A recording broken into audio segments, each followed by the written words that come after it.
Do you ever feel like something's missing in your life? An emptiness that nothing in this world can fill.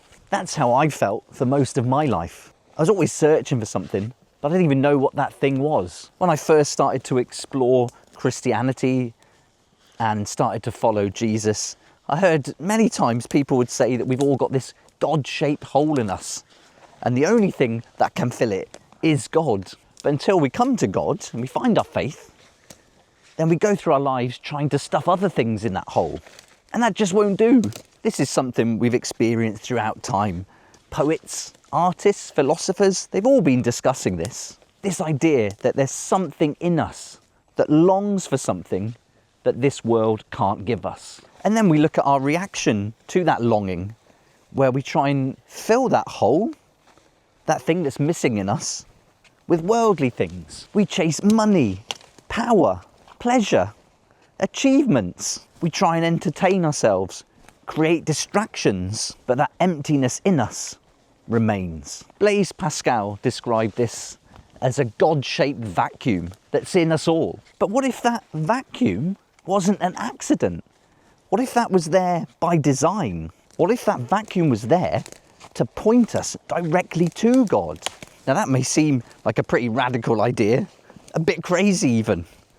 But I think it makes a lot of sense, especially if we think of that thing we're longing for as not a thing, but rather a someone. And when we ignore that someone, that hole, that void, that vacuum in us, that just grows bigger. But when we seek that someone, when we look for God and we ask for him to fill that hole, well, that's when we feel complete and we find that peace that we've been looking for. Now seems like a good time to ask you what you've been trying to fill that void with in your life. And if you've found God and put your faith in him, has that void been filled? If you haven't reached out to God yet, then I'd love to point you to a couple of passages in the Bible to read.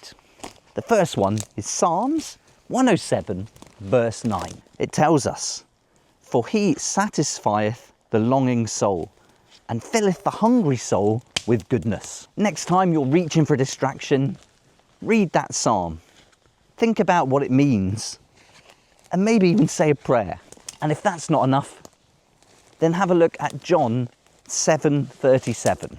In that passage, Jesus says, "If any man thirst, let him come unto me and drink." Now this is great news, because when we do call out to Christ, or we call out to God and we ask him to come into our life, that vacuum won't stay empty, because Christ himself will step in and fill it forever. All right, that's it for today. Thanks so much for watching, and I look forward to seeing you next time.